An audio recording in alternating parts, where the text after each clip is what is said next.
오늘 하나님의 말씀은 요한계시록입니다. 요한계시록 1장 1절부터 3절까지입니다.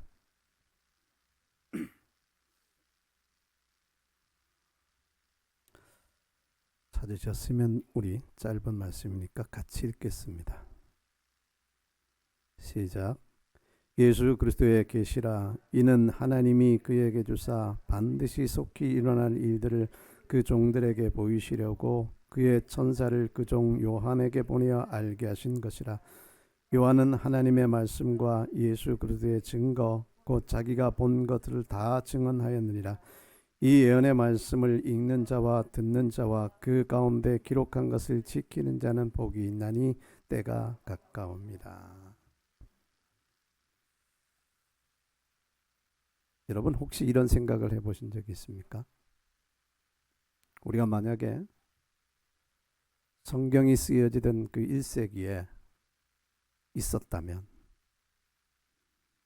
지금보다 더 뜨겁게 믿음으로 살았을까? 그때의 믿음으로 사는 삶이 오늘날 이 시대의 믿음으로 사는 삶과 그 정도가 어땠을까? 더 쉬웠을까? 더 힘들었을까? 쉽게 가늠하기 어렵죠. 물론 그 시대가 더 쉬웠던 점도 분명히 있을 겁니다. 그리고 그 시대가 정말 믿음으로 살기가 더 어려웠던 점들도 있을 겁니다. 오늘날 이 시대가 그때보다 훨씬 더 자유롭게, 물론 지역마다 국가마다 다르겠습니다만 어쨌든 그 시대보다 훨씬 더 우리가 자유롭게 하나님을 섬길 수 있다. 소위 신앙의 자유라는 것이 어느 정도 보장되어 있으니까요. 그래서 우리가 그 시대와 오늘날 이 시대를 그냥 똑같은 입장에서 비교할 수는 없을 겁니다. 그러나 최소한 한 가지 우리가 확실히 알 수 있는 것은 오늘날은 우리가 훨씬 더 하나님의 말씀을 쉽게 접할 수 있다라고 하는 겁니다. 제 메일로는 그 전 세계에서 순교당하고 핍박받고 하는 그리스도인들에 대한 소식지가 계속해서 이제 옵니다. 우크라이나에서 오는 소식들, 그리고 또 중국에서 오는 소식들, 또 북한에서 오는 소식들, 이런 것들을 조합해서 보내주시는 분들이 있어요. 그런 것을 볼 때마다 느끼는 것은 우리가 얼마나 지금 평안한가, 우리가 얼마나 지금 자유롭게 살고 있는가, 얼마나 우리가 지금 하나님의 말씀이라고 하는 이 생명책을 쉽게 접하고 쉽게 읽고 쉽게 가까이 할 수 있는가. 그런데 정작 문제인 것은 그것이 얼마나 큰 복인가를 우리가 인식하지 못하고 있다는 점이고, 우리가 코로나 이전에 느꼈던 일상의 삶을 너무나 당연한 것으로 여겼던 것처럼 이렇게 하나님의 말씀 은혜 안에서 살고 있다는 이 자체를 우리는 너무나 당연히 여긴 나머지 이것의 귀중함을 잃고 살아가고 있고, 없어질 수밖에 없는 풀의 꽃과 같은 그 영광을 쫓아서 오늘도 우리가 거기에 골몰에 살고 있다라고 하는 것입니다. 북한에서는 성경책을 자본주의보다 더 무섭고 남한보다도 더 무서운 공포의 책으로 알려져 있답니다. 공포의 책. 믿어서도 안 되고, 당연히 소지해서도 안 되고, 전달해서도 안 되고. 그 정치가들은 아는 겁니다. 하나님의 말씀의 위력이 어떠한 것인지를 아는 겁니다. 이 하나님의 말씀이 어떤 부분이든 구약이든 신약이든 예언서이든 아니면 모세오경이든 사람들 속에 들어가면 생각을 변화시킬 수 있는 능력이 있다는 것을 알고 자기의 처지를 깨닫는 능력이 있다는 것을 알고 최대의 위협을 느끼는 거죠. 그래서 아예 보지 못하게 하는 것이죠. 그 공포의 책을 우리는 지금 이렇게 전혀 공포스럽지 않게, 전혀 두려움을 느낄 필요도 없이 이렇게 대하고 있습니다. 감사하지 않습니까? 오늘의 설교의 끝입니다.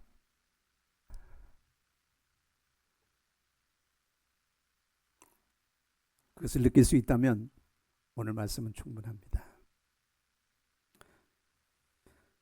자, 이 요한계시록 우리가 읽은 말씀에 특별히 3절에 보면 이 예언의 말씀을 읽는 자와 듣는 자와 그 가운데 기록한 것을 지키는 자는 복이 있나니 때가 가까움이라 그랬습니다.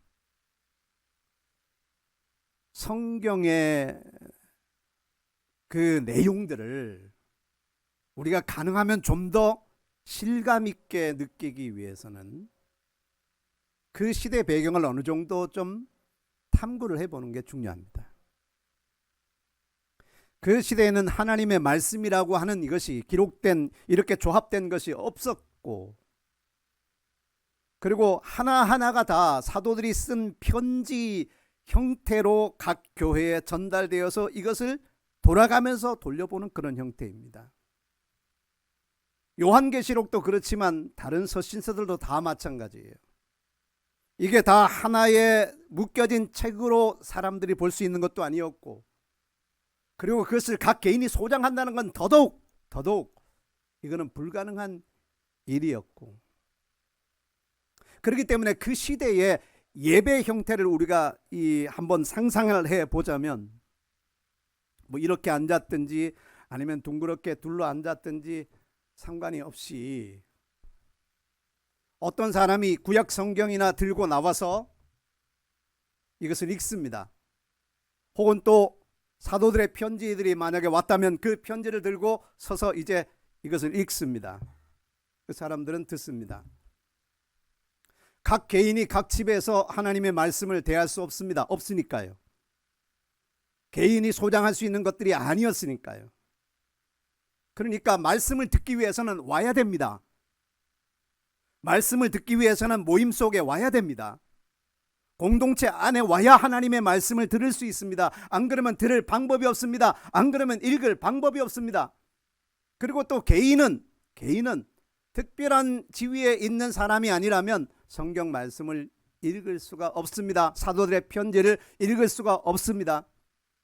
단지 그들이 할 수 있는 것은 뭐냐? 듣는 겁니다. 그러면 그 듣음을 어디서 들을 수 있느냐? 교회 공동체 안에 와야 됩니다.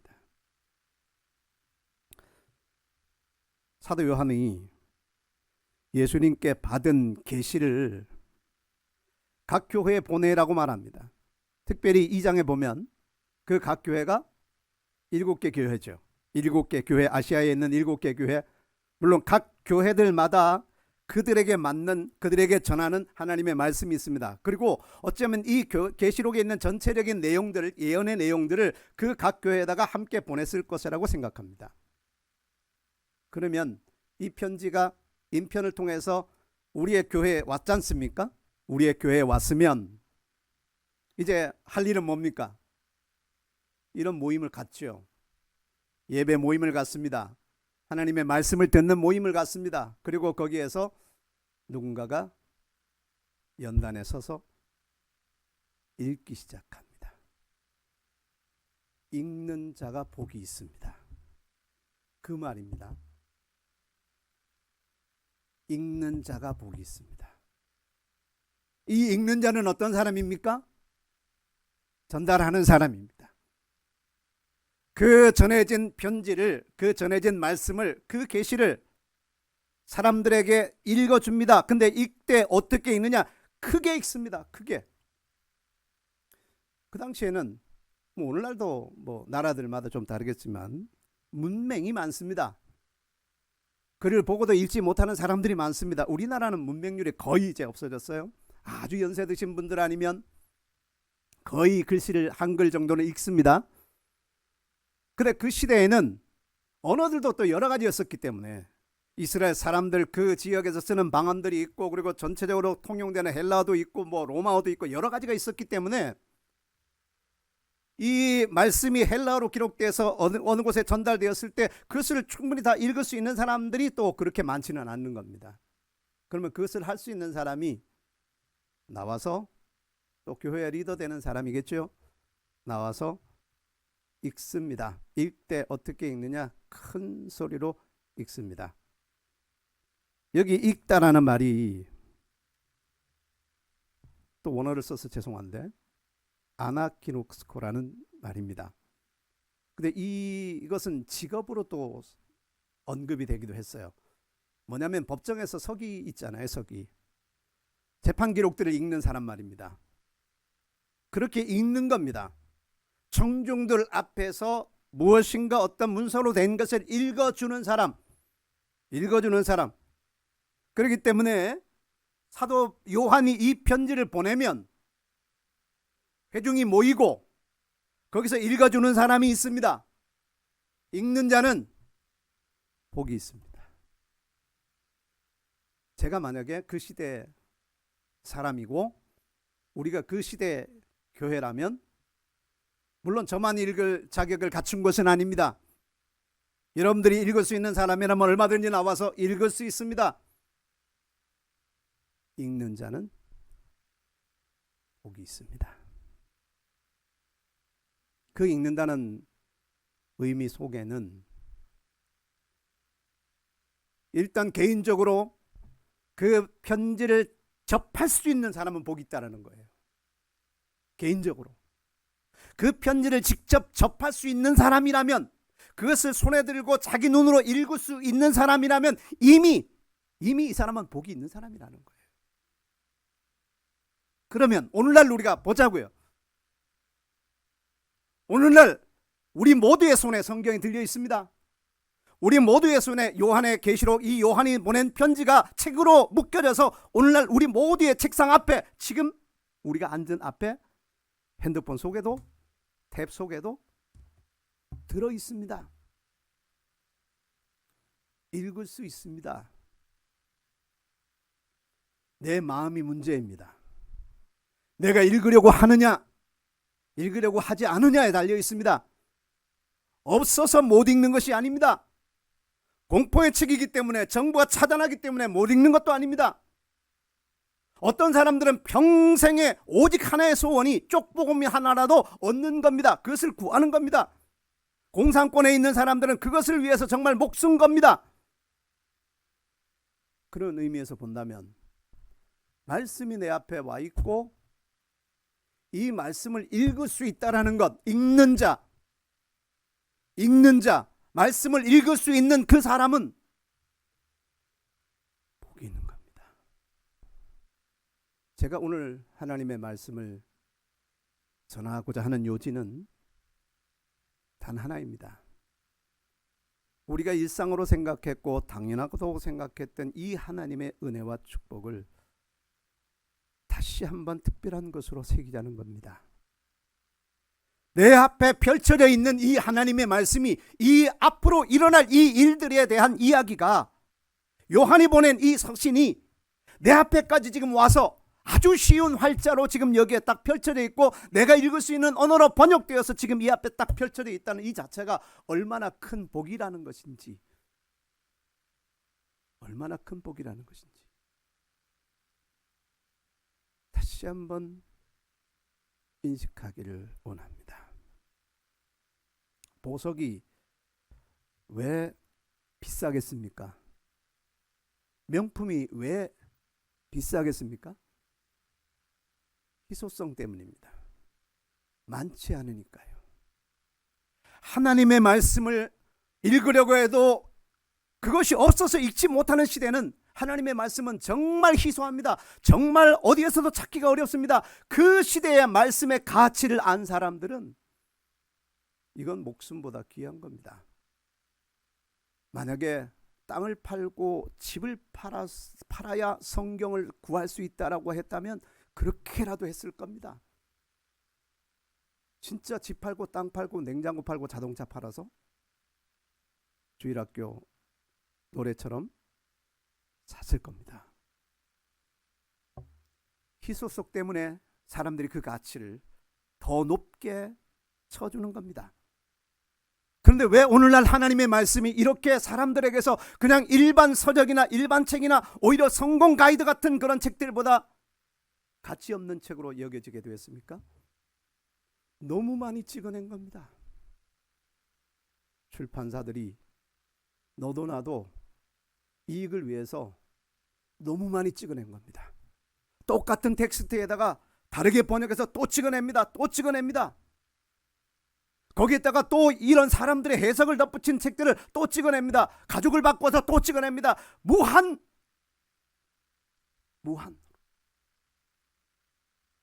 이 세상에 상품을 찍어내듯이 만들어냅니다. 성경이 돈을 버는 재료가 되었을 때부터 성경에 대한 경외심은 떨어질 수밖에 없었던 겁니다. 성경이 너무 많습니다. 너무 많은 것이 잘못이라고요? 결코 그렇지 않아요. 너무 많기 때문에 사람들이 가볍게 여기는 사람들의 잘못된 마음이 문제인 거죠. 너무 많다는 자체가 나쁜 것이 아니에요. 그게 잘못된 것이 아닙니다. 아무리 많아도 사람들이 그 가치를 알 수 있다면, 발견할 수 있다면 그보다 더 나은 것이 어디 있겠습니까? 근데 너무 많아지다 보니까 사람들이 그 가치를 인식하지 못하게 된 겁니다. 읽는 자는 복이 있습니다. 읽을 수 있는 사람이라면 복이 있습니다. 그 다음에 듣는 자가 복이 있다라고 말씀을 합니다. 읽는 자와 듣는 자가 복이 있다. 자, 그때를 한번 생각해 보세요. 그 시대를 한번 생각해 보자고요. 진짜 말씀을 접하기 어려운 그 시대에 사도의 편지가 도착했어요. 성도들이 다 모였습니다. 사람들이 어떤 마음으로 그 읽어주는 사람의 그 글들을 소리를 들을까요? 상상을 해보십시오. 여기에서 나오는 단어가 바로 경청입니다. 청각으로 듣는 게 아닙니다. 귀로 흘려보내면서 듣는 것이 아닙니다.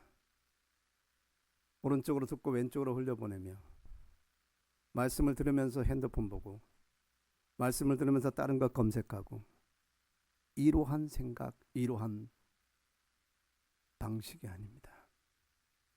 여기서 듣다라는 말은 정말 마음을 다해서 경청하는 겁니다. 구약에서 하나님이 들으라 이스라엘 했었잖아요. 샤마 이스라엘. 그것에 그 샤마라는 말이 들으라예요. 그 말의 번역이 바로 이 단어입니다. 들어라 이스라엘. 어떻게 들으라는 겁니까? 어떻게 들으라는 겁니까? 마음을 다해서 오늘밖에 이것을 들을 수 있는 기회가 없다라는 마음으로 듣는 겁니다. 일주일 동안 가서 듣지 못합니다. 이제 집으로 돌아가면 결코 이것을 들을래야 들을 수가 없습니다. 오늘날 같다면 얼마나 좋습니까? 녹음해 갖고 가면 되죠. 오늘날 같으면 어떻습니까? 파일 주세요 하고 가져가죠. 넘쳐나는 시대입니다. 정보가 넘쳐나는 시대, 말씀이 넘쳐나는 시대, 홍수처럼 넘쳐나는 시대. 그런데 역설적인 것은 홍수 때 마실 물이 없다라고 하지 않습니까? 말씀의 홍수 시대를 살고 있는데 사람들은 그 속에서 진짜 마셔야 될 물을 구하지 못하는 안타까움도 있습니다. 너무 홍수처럼 많다 보니까, 아까도 말했지만 너무 홍수처럼 많다 보니까 우리가 접하는 정보가 이거밖에 없겠습니까? 우리가 듣는 소리가 이거밖에 없습니까? 우리가 읽을 책이 이거밖에 없겠습니까? 직업과 관련돼 있는 거, 공부와 관련돼 있는 거, 취미와 관련돼 있는 거, 얼마나 많이 우리가 접해야 될 지식과 정보가 내 주변에 가득 차 있고 나에게 이것을 요구하고 있지 않습니까? 우리는 하나님 앞에 멈추어 서야 될 때가 있습니다. 하나님이 구약에서 안식일이라는 제도를 만들어 놓으신 이유는 멈춰라는 겁니다. 멈춰라. 안식일에 하지 말라고 하는 것이 몇 가지가 있어요. 그것은 첫째, 여행하지 마라. 둘째, 뭐 순서는 바뀔 수 있어요. 순서를 제가 성경에 기록된 대로 지금 하는 것은 아닐까요? 둘째, 일하지 말아라. 셋째, 불 피우지 말아라. 요리하지 말라는 거예요. 그리고 일하지 말라는 겁니다. 내 일을 하지 말라는 거예요. 먹고 살기 위해서 직업적인 일을 하지 말라는 겁니다. 여가에 그것을 활용해서 놀러 가지 말라는 겁니다. 멈추라는 거예요. 다. 일주일 동안 했던 6일 동안 했던 그 모든 너의 일, 너의 인생과 관련되어 있는 모든 일들을 스탑. 다 멈추라. 다 멈춰. 그러고 나서 뭘 하라고요? 모여서 이제 안식일은 창조의 기념이에요. 안식일은 출애굽의 역사의 기념이에요. 그것을 추억하는 겁니다. 하나님의 말씀을 상고하는 겁니다. 하나님을 묵상하는 겁니다. 멈추어서 하여야 할 일이 바로 그것입니다. 우리는 여전히 오늘도 우리가 들어야 될 것, 우리가 보아야 될 것, 우리가 해야 될 일들이 너무나 산더미처럼 쌓여 있습니다. 듣는 마음은, 샤마의 마음은 이 모든 것들을 차단할 수 있는 겁니다. 우리의 생각 속에서 의식적으로 차단하는 겁니다. 일하는 것을 멈추는 겁니다. 그리고 하나님의 말씀에 귀를 기울이는 겁니다. 오늘밖에 들을 수 없다라는 생각으로,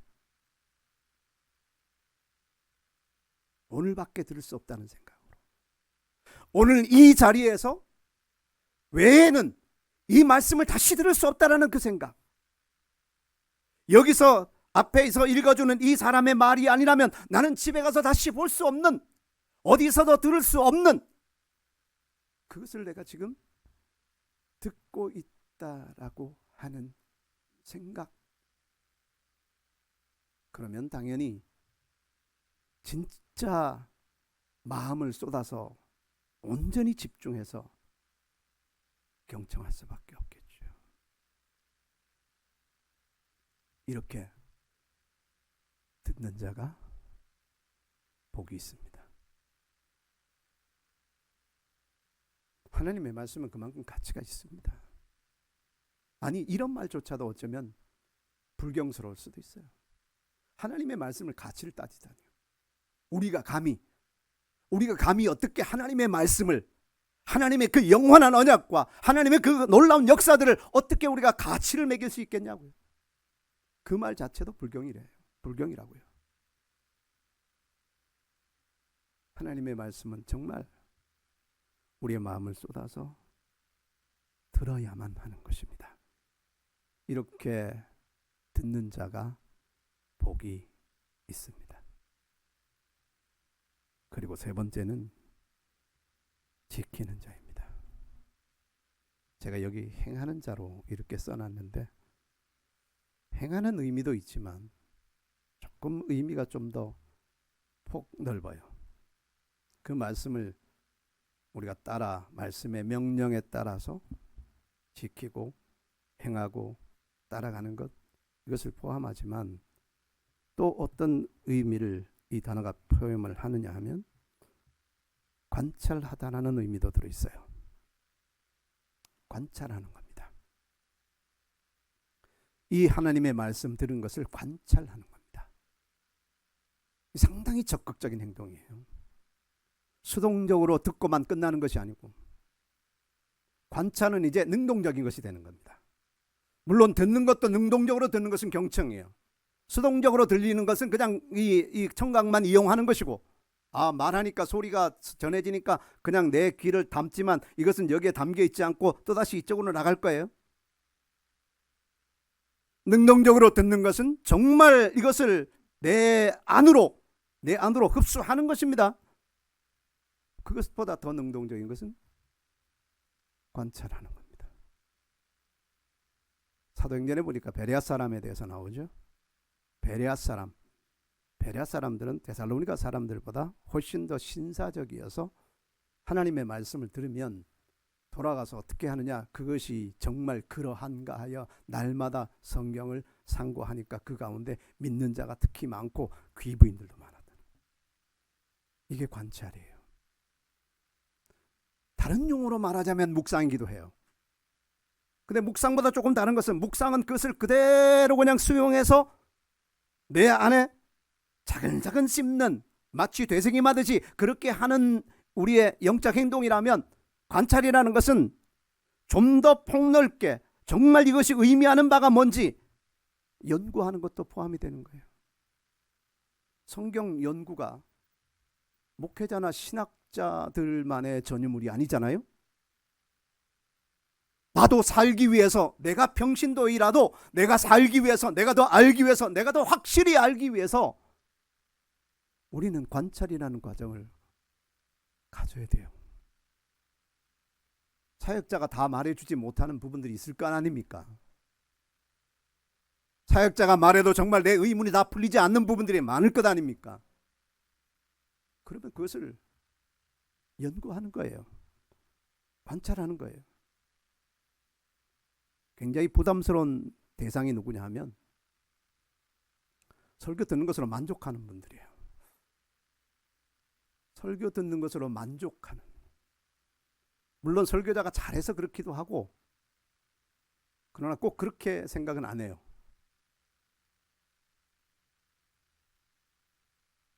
무관심이죠. 무관심. 어떤 사람이 복이 있느냐? 관찰하는 사람이 복이 있습니다. 더 나아가서는 이 용어가 기다리다는 의미도 있습니다. 때를 기다리고 사람을 기다리는 의미예요. 그걸 여기 지키는 자로 번역을 했습니다. 기다리는 거예요. 요한계시록의 특징이 무엇입니까? 앞으로 일어날 일들이에요. 앞으로 일어날 일들. 그것을 읽고, 읽은 것을 듣고, 그것을 수용하는 나의 태도는 관찰하고 그것을 기다리는 거예요. 그것을 기다리는 거예요. 이 말이, 오늘 이 3절에 있는 이 말씀이, 이 말씀을 읽는 자와 듣는 자와 그 가운데 기록한 것을 지키는 자는 복이 있다 할 때 광범위하게 이 말씀을 어떤 것을 말하느냐, 성경 전체를 말할 수 있어요. 성경 전체에 적용될 수 있는 말입니다. 창세기부터 요한계시록까지 이 모든 말씀들을 읽는 자가 복이 있고 듣는 자가 복이 있고 지키는 자가 복이 있습니다. 이때 어떻게 읽느냐? 큰 소리로 읽는 겁니다. 큰 소리로 읽는 것이에요. 사람들 앞에서도 읽는 겁니다. 사람들 앞에 전달하기 위한 이 사람도 자기가 이 말씀을 읽는 자체로 자기에게 흡수되는 것도 있겠습니다만, 또 다른 사람에게 전달하고 싶은 마음에 이것을 큰 소리로 읽는 거예요. 앞에 서서 하는 사람은. 제가 만약에 제 한 사람의 믿음이나 혼자 그냥 믿음으로 살려고 한다면 여기 서 있을 이유가 없겠죠. 사실 저 같은 사람이 여기 서면 안 됩니다. 더 능력 있는 사람이 서야 되고, 더 사람들을 잘 인도할 수 있는 사람이 사실은 서야 돼요. 그런데도 서게 된 것은 한 가지예요. 전달하려고 하는 거예요. 큰 소리로 전달하려고 하는 거예요. 하나님의 말씀이 이렇다라고 전달하려고 하는 거예요. 난 그래서 저에게 복이 있다고 생각해요. 아니, 지금 복이 가운데 있어요. 제가 이 말씀을 읽을 수 있기 때문에, 제가 말씀을 이해할 수 있기 때문에 나는 복이 있어요. 그리고 또 전달하는 입장에 있기 때문에, 공식적으로 전달자로서 세워지지 않았다 할지라도 누구라도 다 할 수 있습니다. 길거리에서도 할 수 있습니다. 핸드폰으로도 할 수 있습니다. 인터넷으로도 할 수 있습니다. 얼마든지 우리는 읽어줄 수 있습니다. 사람들에게 읽는 자로서, 전달자로서 할 수 있습니다. 그렇게 하는 자는 복이 있습니다. 그냥 자기 믿음만을 생각하지 말고 누군가 이 소리를 들을 수 있도록, 누군가 이 말씀을 들을 수 있도록, 바로 옆에 성경이 있어도 사람들이 그 성경의 진가를 알지 못하기 때문에, 사도적인 복음의 그 위대한 것이 성경 쪽에 다 기록되어 있어도 사람들이 그것을 발견하지 못하기 때문에 누군가는 빌립이든지 브리스길라와 아굴라든지 누구든가 큰 소리로 읽어주고 전달해주고, 말씀이 이러하다, 말씀의 기록이 이러하다라고 읽는 자, 읽어주는 자는 복이 있습니다. 모든 성경에 대한 이야기일 수 있습니다. 모든 성경. 그러나 좀 더 구체적으로 정말 이 말씀이 기록되어지는 목적으로 본다면 계시록 자체인 거예요. 이 계시록 마지막 책, 요한이 받은 앞으로 일어날 일들에 대한 이야기. 좁게 생각하면 그 액면가 그대로 보면, 이 말씀이 기록된 액면가 그대로 보면 바로 그 요한 계시록을 지금 말하는 거예요. 이 계시록, 이 예언의 말씀을 읽는 자와 듣는 자와 그 가운데 있는 것을 지키는 자는 복이 있다. 왜 그러냐? 때가 가까움이라. 하나님의 말씀은 정말 이상하죠. 2000년 전에 기록되었으면 시간적으로 벌써 2000년이 지났는데, 그때 때가 가까움이라 하는 것은 오늘날 읽어도 오늘날 말씀이네, 그렇게 생각하잖아요. 그때 기록될 때도 사람들이 이 책을 읽을 때, 이 서신을 읽을 때 정말 그때가 가까웠네요, 이렇게 느낄 시대였어요. 그러니까 하나님의 말씀은 어느 시대에나 적용될 수 있는 것은, 살아있는 말씀이라고 우리가 말할 수 있는 것은, 모든 시대에 그 똑같은 문장을 읽을 때에도 이것이 바로 오늘날 이야기네, 이것이 바로 나의 이야기네, 이것이 바로 우리의 이야기네 라고 공감할 수 있는 그 특별함, 그 탁월함이 바로 성경의 능력이에요. 하나님의 말씀의 능력. 이 시대는 어떻을까요? 특히나 로마의 박해 때문에 초기 교회는 엄청난 고통을 받아야 됐습니다. 그 사람들이 요한계시록을 읽으면서 생각하기에 거기에 드러나는 여러 가지 악한 세력, 적그리스도라든지 거짓 선지자라든지 또 바벨론이라든지 이런 악한 세력들에 대해서 생각하기를 로마 정부구나, 로마 황제구나, 틀림없이 이거는 그렇다, 그렇게 적용을 했어요. 그러니까 그 사람들이 이 말씀을 그 시대의 사람들이 읽을 때 이거는 이 시대의 이야기네, 그것이 꼭 그렇지 않다 해도 이 사람들은 그렇게 적용하고 그 가운데서 반드시 예수 그리스도의 나라는 승리할 것이라고 믿고 그 가운데서 담대하게 믿음으로 설령 순교를 당한다 할지라도 믿고 나갔어요. 이 말씀을 붙들고. 어떤 사람들은 요한계시록을 해석할 때 이것은 그 시대 사람들에게 실제적인 이야기였다, 그렇기 때문에 과거 역사를 기록한 것이다 라고 해석을 해요. 과거 역사를 기록한 것이다. 그러니까 오늘날에는 그냥 영적인 우리에게 어떤 상징적 의미만 주는 것이지, 신앙적 어떤 그 개념만을 우리에게 주는 것이지, 실제 이 시대에 나타날 일들이나 이루어질 일들은 아니다라고 과거적으로 해석하는 사람들이 있어요. 이 사람들이 놓치는 것이 뭐냐면 예언이란 것은 항상 중첩성이 있다라고 하는 거예요. 그 말은 뭐냐? 이 시대에 이 예언이 동일한 예언이 이루어지고 다음 시대에 동일한 예언이 더 큰 범위로 이루어지고 다음 시대에 그 예언이 확실하게 실제적으로 이루어진다는 이 중첩성을 간과한 거예요.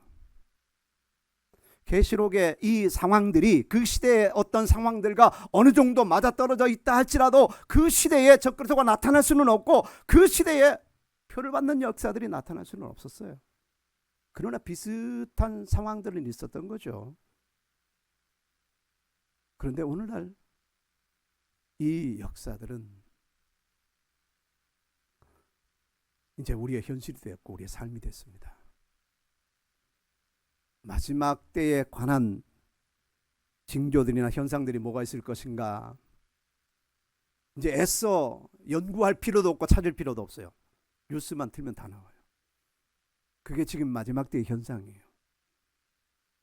모든 현상들이 전쟁의 상황이라든지 환경 재앙의 문제라든지 그리고 또 인간을 어떻게 사람들을 어떻게 구속하고 통제하게 될 것인가 하는 이런 모든 시스템적인 모든 문제들이 이제는 우리의 현실이 되어가고 있어요. 그렇기 때문에 이 요한의 계시의 책을 읽는 자는 복이 있습니다. 그리고 듣는 자는 복이 있습니다. 그리고 이것을 관찰하고 기다리는 자는 복이 있습니다. 그런데 한 가지 사람들이 놓치고 있고 사람들이 시선을 잘못 두고 있는 것 하나가 있습니다. 오늘 우리가 부른 찬양에서도 우리의 시선을 주께 돌리고, 우리의 눈이 두 개지 않습니까? 그죠? 우리의 귀도 두 개입니다. 이거는 균형을 말하는 거예요.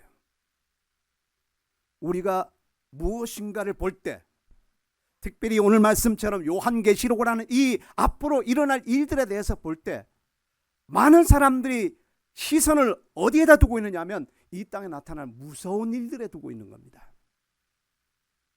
그러니까 요한계시록을 읽으면 막 두렵기만 해요. 모든 일들을 하고 싶은 마음이 없어집니다. 의욕이 다 떨어져요.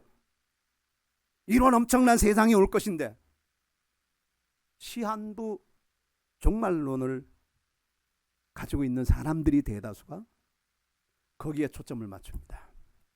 그리고 어떻게 합니까? 이것을 사람들을 위협하는 것으로 사람들의 영혼과 사람들의 생각을 자기의 방식대로 사로잡는 목적으로 이것을 사용하는 거예요. 물론 우리가 그것을 보지 말라는 말이 아닙니다. 보지 않아야 된다는 말이 아니에요. 더 비중을 둬야 되는 것이 있습니다. 그것이 바로 뭐냐면 요한계시록이 쓰여지면서 첫 문장이 무엇입니까? 예수 그리스도의 계시라. 요한계시록이 말하고자 하는 것은 요한이라는 사도 자체가 요한복음을 쓰고 요한 1, 2, 3서를 쓰고 요한계시록을 쓰는 자체가 그가 말하고자 하는 가장 중요한 핵심 요지는 뭐냐? 예수에 대한 계시예요. 예수가 어떤 분이냐? 예수가 얼마나 위대한 분이냐? 예수님이 행하신 것이 무엇이냐? 그가 우리를 위해서 십자가에 죽으시고 부활하시고 장차 이 땅에 다시 오셔서 그가 이루실 일들이 무엇이냐? 그분에 대해 집중하는 겁니다. 아멘. 요한계시록을 읽고 듣고 우리가 지키는 과정에서 어디에 우리의 초점을 둘 것이냐 하면 세상에 일어날 두려운 환경, 두려운 상황, 그것에만 우리가 몰두할 것이 아니라, 그것만 파고들 것이 아니라, 진짜 오늘날에 우리 어르신 분들이 옛날보다 훨씬 더 어떤 부분에서는 이 모바일 사용을 더 잘하십니다. 특별히 유튜브 사용에 이제는 탁월하세요, 어르신들이. 근데 주로 기독교인 분들이 무엇을 보느냐 하면 이런 현상들에 대한 정보들, 말씀으로 검증되지 않은 주장들, 넘쳐 흘러요. 넘쳐 흘러. 진짜 여과되지 않은 내용들이, 검증되지 않은 내용들이, 말씀으로 도저히 적합하지 않은 그런 내용들이 아주 대단히 선정적이고 대단히 자극적으로 돌아다닌다고요. 이게 유튜브가 또 그 알고리즘 자체가 한번 어떤 내용, 어떤 주제에 대해서 검색을 하거나 그것을 보면 계속 그것만 보여주는 거예요. 그 연관되어 있는 것들이 계속 영상이 뜨는 거예요. 그러니까 또 보고 또 보고 또 보고 하다 보면 자꾸 그 속으로 들어가게 돼요. 이것과 관련돼서 어떤 문제가 있느냐. 이 시한부 종말론적인 현상에 초점을 두고 있는, 이 현상에 초점을 두고 있는 검증되지 않은 자료들이 너무나 많다라고 하는 것. 그것을 읽는 자와 그것을 듣는 자와 그것을 지키는 자는 복이 있는 것이 아니라 혼란에 빠집니다. 검증돼야 돼요. 그러한 자료들은 검증돼야 됩니다. 기록된 말씀에 우리가 더욱더 집중해야 됩니다. 그리고 우리가 이 내용 안에서 더욱더 주목해야 될 것은 예수 그리스도의 행하심이에요. 그분이 어떤 분이냐, 그분의 신분과 그분의 정체, 그리고 그분이 행하시는 일, 어떻게 복음이 이 땅에 완성되느냐, 우리의 믿음이 언제 어떤 모습으로 완성되느냐, 그리고 궁극적으로 이 시대가 정리되고 하나님의 다음 경륜은 어떻게 진행되느냐, 여기에 우리의 초점을 맞추는 거예요. 사도 바울이 바라봤던 복음의 완성, 하나님 나라의 영광의 시작, 이러한 말씀들을 읽는 자, 듣는 자, 지키는 자는 복이 있습니다. 저는 여러분들에게 마지막으로 정리하면서 말씀을 드립니다. 요한계시록뿐만 아니라 하나님의 말씀에 대해서 여러분들이 좀 더 주도적인 사람들이 되기를 기대합니다. 읽되 정말 주도적으로 읽는 겁니다. 그냥 지나가듯이, 그냥 소설책 읽듯이 읽지 말고 세상에 이거밖에 없는 것이다, 이거밖에 없는, 여기 하나밖에 없는 편지다라는 생각으로, 초대교회 사람들이 여겼던 것처럼 그렇게 이건 하나밖에 없는 편지다라는 생각으로, 그런 마음으로 읽는 겁니다. 아마 초대교회는 공동체성이 뛰어날 수밖에 없었던 것이 그걸 거예요. 말씀을 듣기 위해서 오직 모이지 않으면 안 되었으니까 공동체성이 더 뛰어날 수밖에 없지 않았겠습니까? 지금은 각자 자기 집에서 내 혼자도 성경 보면서 예배 드리고, 어떤 사람은 집에서 혼자 성찬식 하면서 예배 드리고 그렇게 하더라고요. 우리 교회 사람들 말고. 이것이 아름다운 것입니다만 공동체 속에서 이루어지는 이 놀라운 역사, 저는 지난번 각 기관 기도 모임에서 정말 감동받은 얘기를 제가 해야 될 것 같아요. 우리 김창호 권사님이 하루의 시작을 찬송하고 기도하고 성경 읽는 것으로 1시간 넘게, 그걸 하지 않으면 하루가 시작이 안 된대요. 제가 충격 먹었잖아요. 그래서 성경 통독을 벌써 그렇게 해서 2번 정도 하셨다.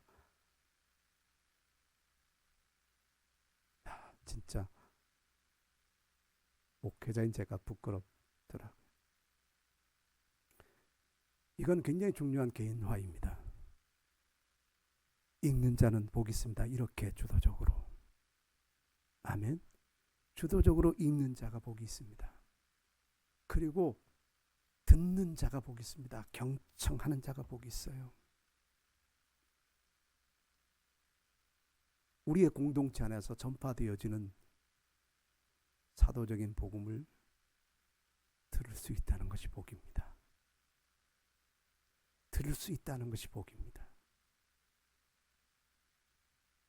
그리고 그 말씀들을 지키는 자가 복이 있습니다. 말씀을 더욱더 복 있는 사람으로 대할 수 있는 여러분 되시기를 축복합니다. 정말 이 말씀이 읽는 자와 듣는 자와 지키는 자가 복이 있다라고 하는 말씀이 우리 사랑하는 모든 지체들에게 적용될 수 있길